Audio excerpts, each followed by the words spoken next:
Magandang araw mga kaibigan. Bigyan natin ng reaction, opinion itong post ang balita ngayon. Title, Walang Acting President na Executive Secretary.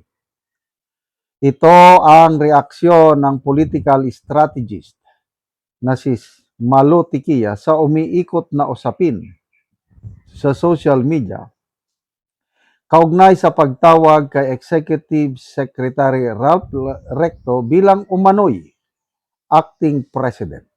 Kasunod ng kanyang pangunguna sa ilang mahalagang pulong sa Malacanang.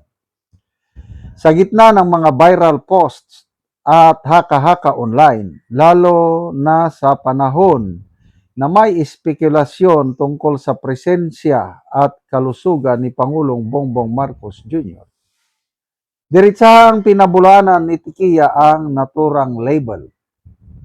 There is no such thing as the Executive Secretary being acting president in the Constitution. Nauna nang naging usap-usapan sa social media ang mga larawan at ulat kung saan si Recto ang nangunguna sa mga pulong ng gobyerno. Kabilang ang mga talakayan ukol sa oil crisis at pakikipag-ugnayan sa mga business leaders. Dahil dito may ilang netizens na nag-label sa kanya bilang acting president. Bagay na lalo pang umingay kasabay ng mga naunang isyu kung saan napansin umano na hindi na si Pangulong Marcos Jr. ang nangunguna sa ilang pampublikong aktibidad. Kasabay nito, umiikot din ang mga espekulasyon tungkol sa kalusugan ng Pangulo. Mga aligasyong paulit-ulit ng pinabulaanan ng Malacanang at itinuturing na disinformation. Ayon sa umiiral na sistema ng pamahalaan, ang Executive Secretary ay nagsisilbing pangunahing tagapagpatupad at tagapag-ugnay ng mga direktiba ng Pangulo, kadalasang tinatawag na Little President. Ngunit hindi ito nangangahulugang may kapangyarihan siyang humalili bilang Pangulo. So, nakita ko yung mga post na yan na si A.S. Recto nakikipagpulong sa mga business leaders tungkol sa oil crisis. So, ang tanong, nasaan ang Pangulo?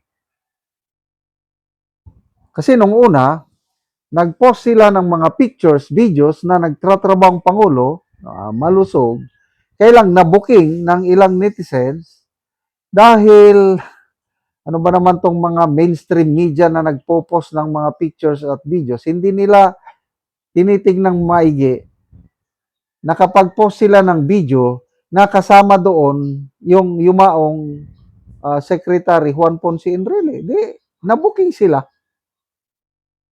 Ganon din si umalis na Executive Secretary Lucas Bersamin. Kasama sa katrabaho ng Pangulo na malusog daw ang Pangulo eh. Eh kung malusog, bakit mga old pictures, old videos ang inilalabas? Kaya lalong naghaka-haka ang taong bayan. So, agree ako kay Professor Malu Tikia na walang acting president na executive secretary. Ang nakalagay sa Constitution, kung temporarily incapacitated ang Pangulo, ang Vice Pangulo ang mag-take over. Ganun lang yun. Kaya nga may Vice Presidente. Malala ko nung naging Deputy Brigade Commander ako sa Mindoro. Brigade Commander, parang presidente yan. Ako yung Deputy Brigade Commander, ako yung Vice President. Oh. May mga panahon na wala ang aking Brigade Commander. Oh, I preside the meeting. Kasi ako ang Deputy Brigade Commander. Ganun lang yun. Nung na-promote na akong General, ako yung Assistant J9. Ang J9 po, tungkol yan sa Reservist and Retiree Affairs. Yung aking boss, 2-star Admiral, nag-schooling. Sa Spain ata, more than 1 month or 2 months. Di ako yung assistant, akong nag-take over as J9, acting J9. Talagang, ako talaga. Kasi wala yung principal. Ganon yun. Kaya, anyway, hindi naman official na naitalaga si AS Recto. Kaya lang, inuunahan na lang ni Professor Malotikia na sundin ang konstitusyon. Kaya ang tanong ngayon, ano ba talaga ang kalagayan ng Pangulo? So, hanggat hindi sila maglalabas ng official medical bulletin, hanggat hindi maipapakita ang Pangulo na yung live, kasi yung in-interview siya ni Claire Castro, maraming nag-aalanganin doon, yung interview. Kahit yung araw ng kagitingan, noong April 9, maraming nagdududa sa mga inilabas na picture or video. Kasi matabang-mataba ang Pangulo. Matilkas siya yung April 9 this year. Ang nasa isipan ng taong bayan, pumapayat na siya dahil nga sa kanyang sakit na diverticulitis. Actually, naawa ko sa Pangulo dahil sa kanyang interview o sa pahayag ni Auntie Claire, limitado yung pagkain niya dahil hindi siya basta-basta makakain dahil pag kumain siya ng masobrahan or bawal, sumasakit ang kanyang tiyan. Kaya nakakaawa yun. Kaya dalangin ko sa Panginoon, Lord, kahit wala akong pera, basta wala akong sakit, kahit ginamos lang o bagoong lang ang ulam ko, kahit kamuti na lang, basta wala akong sakit. At ako, maligaya ako dahil hindi naman ako perfect health, dahil malakas. Ang sakit ko lang ngayon dito, arthritis. Ang aking arthritis dati sa paa, ngayon, dito, namamaga dito ko masakit. At least, arthritis lang. Oh, mayroon akong maintenance na diclofenac, ano pa yung isa, colchicine. But basically, malusog ako, kaya maligaya ako ngayon. Kaysa yung bilyones ang pera mo, hindi ka naman makakain ng gusto mo, edi huwag na lang. Salamat mga kaibigan sa inyong pagsubaybay sa channel na ito. Nakakatulong kayo ng malaki sa tribong Talandig ng Bukidnon dahil ang income natin sa channel na ito is pantulong po sa tribo.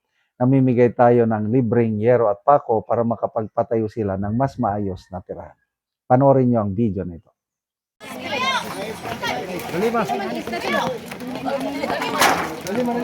Paglista, pwede.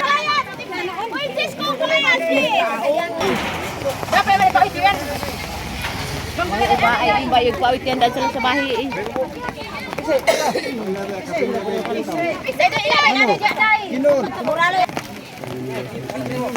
Yan may itasunod ko sa...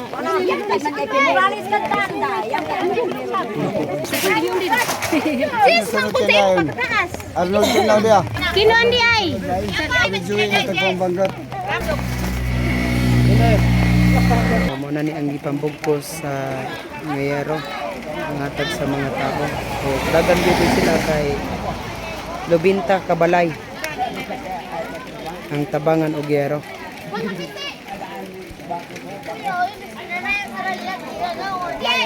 Sige, kuan yan. Sakto ko na dito. Laliman, sis. Sana man sa kanila.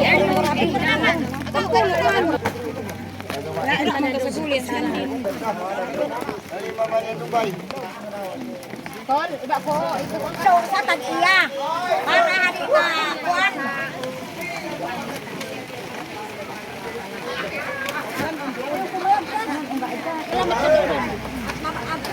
Kusog-kusog gid ang ulan.